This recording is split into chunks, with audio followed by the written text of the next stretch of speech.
Λοιπόν, καλησπέρα, καλημέρα, δεν ξέρω πότε θα δείτε αυτό το βίντεο, δεν ξέρω πότε θα ανέβει, αλλά αυτό το βίντεο είναι ένα unedited, unscripted βίντεο για να σας εξηγήσω λίγο το τι θα ανεβαίνει σε αυτό το κανάλι. Αρχίζοντας, γεια σας, είμαι ο Νικόλας και λογικά μαζί θα κάνουμε διάφορα. Όπως βλέπετε, Master Duel είναι ένα από τα βασικά τα οποία θα έχουμε. Θα ανεβαίνουν διάφορα βίντεο Master Duel και γενικά όχι μόνο Master Duel στο Yu-Gi-Oh! Franchise και όχι μόνο Yu-Gi-Oh! Franchise, έτσι. Θα έχουμε και Pokemon, VGC, TCG, όχι TCG, όχι τόσο, αλλά VGC και Singles, και θα προσπαθήσω να μπω σε Draft League.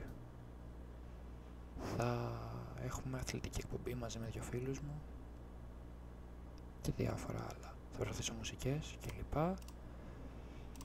Και εύχομαι να σας αρέσουν τα βίντεο που θα ανεβάζω. Τώρα θα κρατήσω να δείτε τη μονομαχία, θα σχολιάσω και λίγο. Δεν ξέρω πώς θα πάει, δεν ήρθε καλό χέρι στην τράβουλα. Χρειαζόμουν έναν Master of Chaos εδώ πέρα για τον Blue Eyes, αλλά δεν πειράζει. Θα δείξει.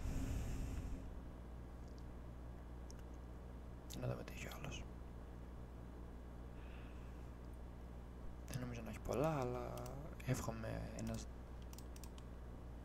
DP να μπορεί να τον βγάλει.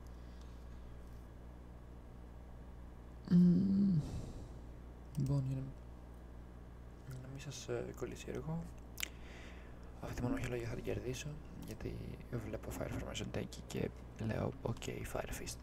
Δεν νομίζω να είναι δύσκολα και λογικά Fire Fist ήταν αυτό.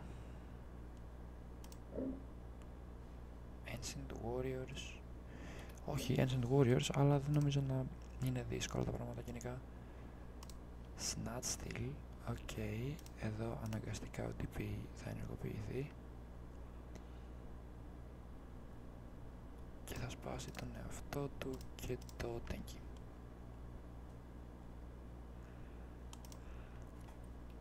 Και έτσι που φύγει στη Snatch Steel. Τέλος πάντων, γεια σας.